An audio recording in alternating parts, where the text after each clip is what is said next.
Alright, what is going on, guys? So we just made it over here, brought the Cobra over. We're gonna get started on working on Turdzilla. So let's go get started. Alright, so we got all 4 of the new spark plug hole gaskets.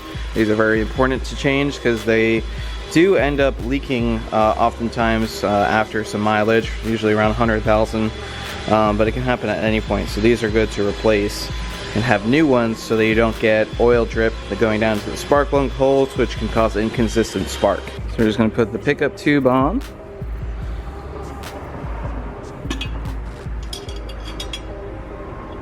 And this is what the crank looks like when you spin it over.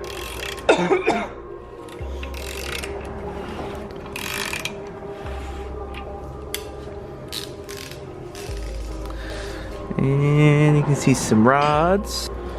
Is that clean enough to your standards? No. So I just went to go get some coffee, and I come back, and Nick just bought me a new intake.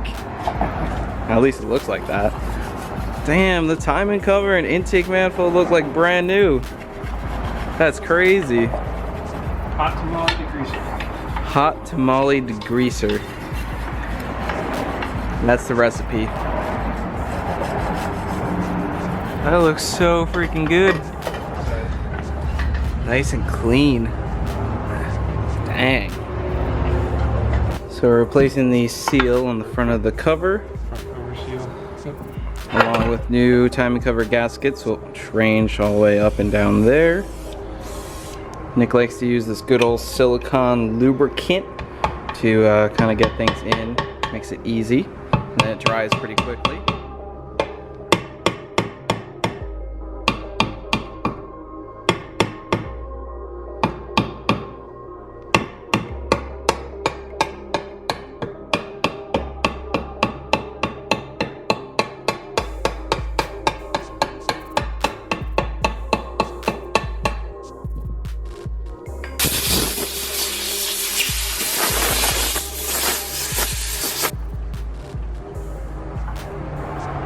So does that have any orientation to go on?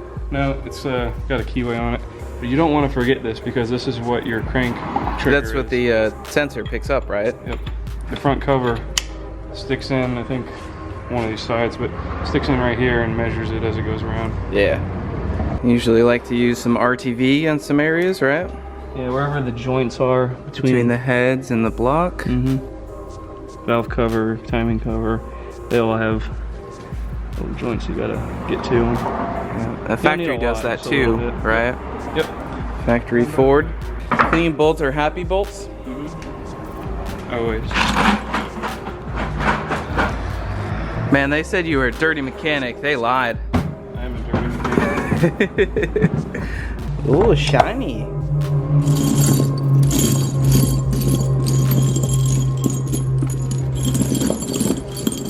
Funny thing is, Nick knows where every one of those bolts goes. Mm-hmm.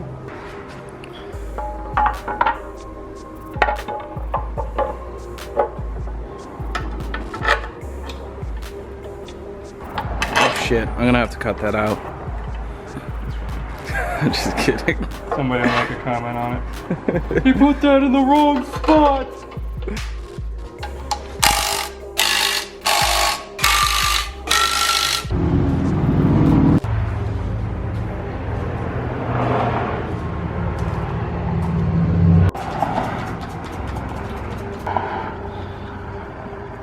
Look at that sexy Cobra over there.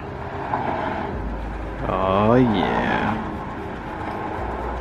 Oh yeah. Then there's Nick.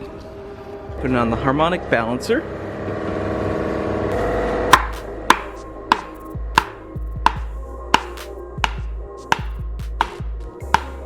And tying that down. And the washer. Oh, and the washer. Yeah, that thing that I forgot about and tried to take the harmonic balancer out. Yeah. Good times, good times. Once again, a little RTV on any point where there's different surfaces, like timing meets the block, the rear plate. And we're gonna grab the oil pan and plop it on here with a new oil pan gasket. All right, got our oil pan gasket. The good old Felpro gasket, nice and clean. Blue for Ford, right? Mm-hmm. Now we grab our oil pan, which we're using the 97 or basically 96 98 Cobra oil pan here.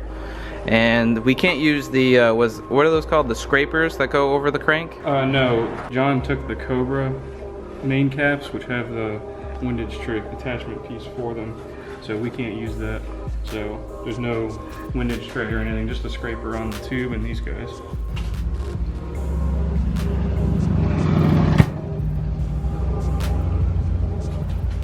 So Nick likes to wash the bolts. He puts it in a bucket with the, what's that called? Red Hot Tamales degreaser. Yep.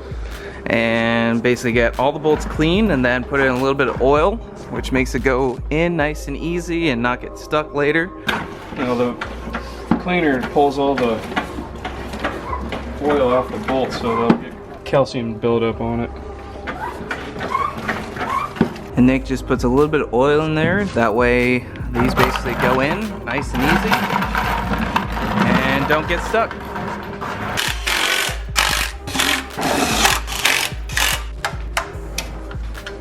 All right, we're gonna put the valve cover on.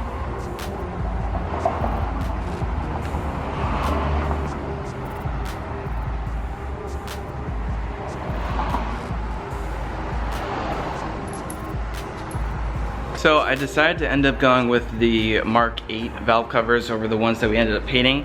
After basically painting them and once they dried, they didn't actually look as good as they did when we initially sprayed them. I'm a terrible painter, so that's why they came out terrible. But we're just gonna use the Mark VIII covers here because they're already black. So we're gonna use those on this engine. And just a little RTV there and there. Then we're gonna put the other valve cover on.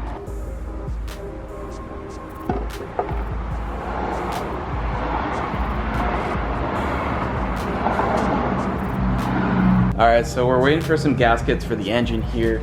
I have to go make a trip down the street to go meet up with a GTO. I need some oil and apparently it's overheating. Typical Chevy. Yep, LS cars. GTO. Go save the day. Yep.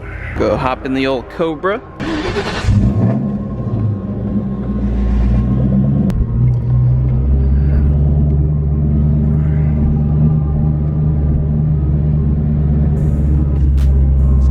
I spy GTO in need of some assistance. I heard you needed some oil.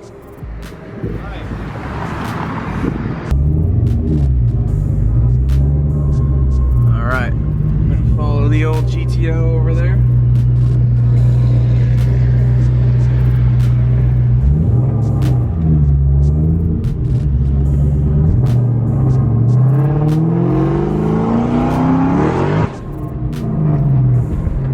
And Nick working on them Chevys. Alright, so we've been waiting around for a while for the intake manifold gasket set to get here from the AutoZone or Advanced Auto Parts.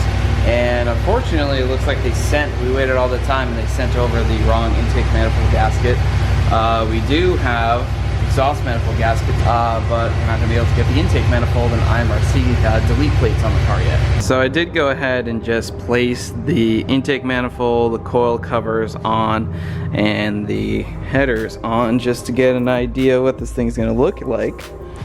Nothing's really bolted down, the headers are loose, but it looks pretty purty. I think we're gonna put the water pump on now. We're gonna have to wait for the intake manifold gaskets to come in. Nick has the new water pump. Water pump's like 50 bucks.